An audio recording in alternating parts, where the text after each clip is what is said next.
Viewers, এই যে দেখেন আজকে আমার দুপুরের লাঞ্চ। রুই মাছটাকে আমি সর্ষে পোস্ত দিয়ে রান্না করেছি। অনেক মজা হয়েছে, লোভ সামলাতে পারলাম না, আগেই খেয়ে ফেলেছি একটুখানি, তাই আপনাদের সাথে আবার শেয়ার করছি।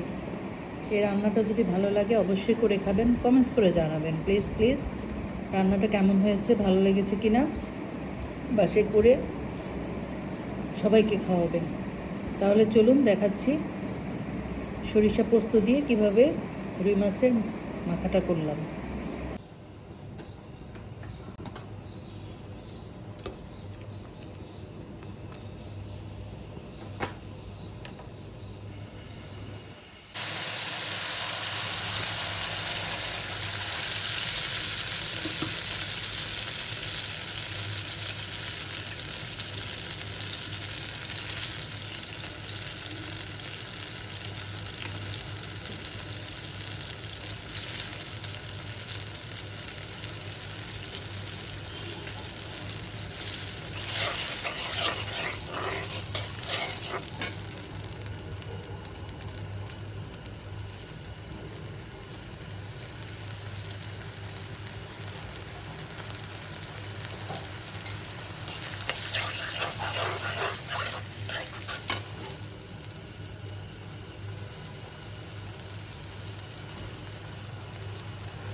মশলাটা কষানো হোক, এর সাথে আমি সরিষা পোস্ত মরিচ বাটা দিয়ে দিব। এই যে আমি বেটে রেখেছি, এটা দিয়ে দিব।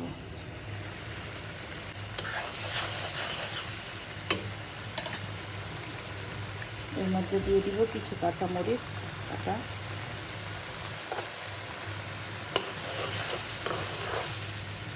এখন আমি দিয়ে দিব সরিষা পোস্ত আর মরিচ বাটা। ধুয়ে একটু পানি দিব, পানিটা দিয়ে আবার একটু কষাবো। এরকম করে খেয়ে দেখবেন, খুব ভালো লাগে। সরিষা পোস্ত দিয়ে রুই মাছের ভুনা করলে খুবই মজা লাগে। এটা একটু ফুটানো হোক, কষানো হোক, ফুটে আসলে আমি তারপরে মাছগুলো দিব।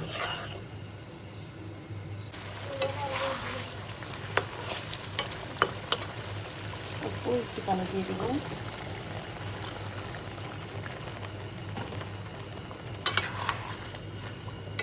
5 মিনিটের মতো থাকবে, আপনাদের সাথে আবার শেয়ার করছি।